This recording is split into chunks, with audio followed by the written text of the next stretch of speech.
அஸ்ஸலாமு அலைக்கும் வரஹ்மத்துல்லாஹி வரகாத்துஹு. இன்றைக்கி பேரை துல்காதா 26. இன்றைக்கி இஸ்லாமிய வரலாறில் இமாம் மாலிக் ரஹ்மத்துல்லாஹ் அவர்களை பற்றி பார்க்க போகிறோம். இவங்க ஹிஜ்ரி 93 பிறந்திருக்காங்க. மதினா முனவரால் மிகப்பெரிய ஹதீஸ்கலை வல்லுநராகவும் சட்ட மாமேதையாகவும் இருந்திருக்காங்க. இவங்க அபு ஹனீஃபா ரஹ்மத்துல்லா இவங்களும் அபு ஹனீஃபா ரஹ்மத்துல்லா அவங்களும் ஒரே காலத்தில் வாழ்ந்தவங்க தான். சரிங்களா? துறவரம், இரையச்சம், கல்வி, சிந்தனை, செயல் எல்லாவற்றுலேயும் இமாம் அபு ஹனீஃபா ரஹ்மத்துல்லா அவர்களை ஒத்திருந்திருக்காங்க. அவங்கள மாதிரியே இப்போதைய ஹலிஃபாவும் ஒரு சாதாரண மனிதரை போன்று இவரிடம் கல்வி பயில வருவாங்க. வயது மூத்தவராக இருந்த இமாம் அபு ஹனீஃபா ரஹ்மத்துல்லா அவர்களும் இவர்களின் வகுப்பறைக்கு செல்வாங்க.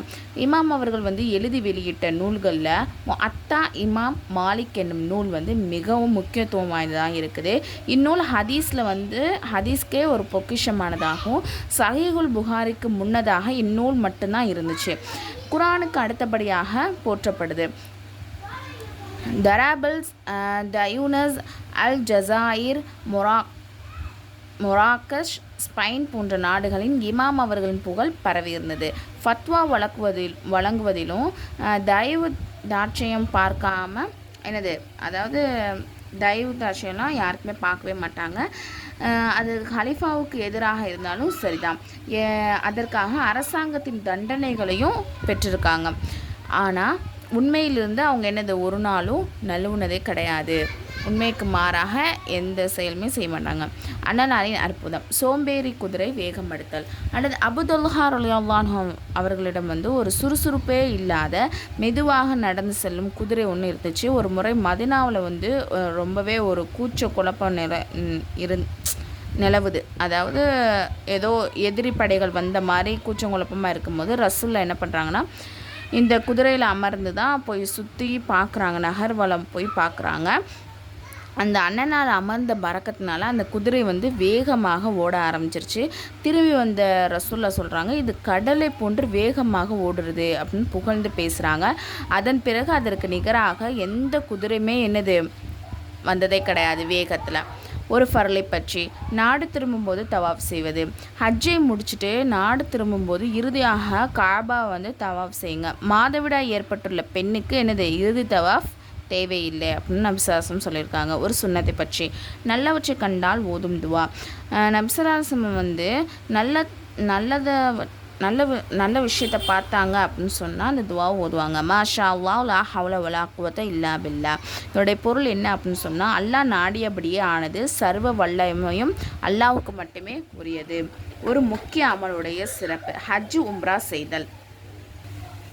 நபி ஸல்லல்லாஹு அலைஹி வஸல்லம் சொல்லியிருக்காங்க, ஒரு உம்ரா மற்றொரு உம்ரா செய்வதற்கிடையில் நிகழ்ந்த அனைத்து பாவங்களுக்கும் பரிகாரமாகும்.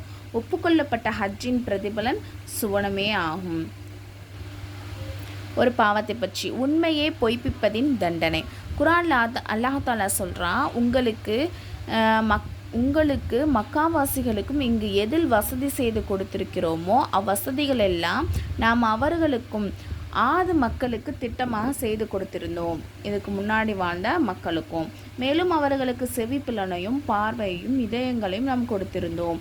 ஆயினும் அவர்கள் அல்லாஹ்வின் வசனங்களை மறுத்து கொண்டிருந்த போது அவர்களுடைய செவிப்புலனும் பார்வையும் இதயங்களும் அவர்களுக்கு யாதொரு பயனும் அளிக்கவில்லை. எவ்வேதனை பற்றி அவர்கள் பரிகாசம் செய்து கொண்டிருந்தார்களோ அதுவே அவர்கள் சூழ்ந்து கொண்டது அப்படின்னு சொல்லி சூரத்துல் அஹ்காஃப்ல அல்லாஹ் தஆலா சொல்கிறான். உலகத்தை பற்றி மறுமைக்கு எதிராக உலக வாழ்வின் திருப்தி. குர்ஆனில் அல்லாஹ் தஆலா சொல்கிறான், இறை விசுவாசிகளே, அல்லாஹ்வின் பாதையில் புறப்படுங்கள் என்று உங்களுக்கு கூறப்பட்டால் நீங்கள் உலகின் பக்கம் சாய்ந்து விடுவீர்களே. உங்களுக்கு என்ன நேர்ந்து விட்டது? மறுமையை விட இவ்வுலக வாழ்க்கையை கொண்டே நீங்கள் திருப்தி அடைந்து விட்டீர்களா? மறுமைக்கு முன்பு இவ்வுலக வாழ்க்கை இன்பம் மிகவும் அற்பமானதுன்னு சொல்லிட்டு அல்லாஹ் தஆலா சூரா தௌபால சொல்கிறான். மறுமை பற்றி ஒன்றாக சுவனம் செல்பவர்கள். எம் உம்மத்தினர்களின் 70,000 அல்லது 7,00,000 பேர் ஒரே நேரத்தில் ஒன்றாக சுவனம் செல்வார்கள்.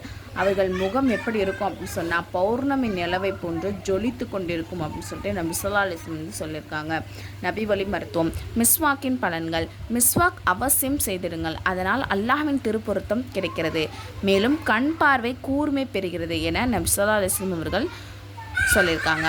அண்ணனாரின் அறிவுரை. நபிசல்லாசம் சொன்னாங்க, மறுமை நாளில் ஒருவரின் செயலேடு அவரை மகிழ்ச்சிப்படுத்த வேண்டுமென விரும்புகிறவர்கள் அதிகமாக பாவ மன்னிப்பு கேட்கவும். இன்ஷா அல்லாஹ் இன்றைக்கி தெரிஞ்சுக்கிட்ட விஷயத்த உங்களுக்கு தெரிஞ்சவங்களுக்கு ஏற்றி வைங்க. அஸ்ஸலாமு அலைக்கும் வரஹ்மத்துல்லாஹி வபரகாத்துஹு.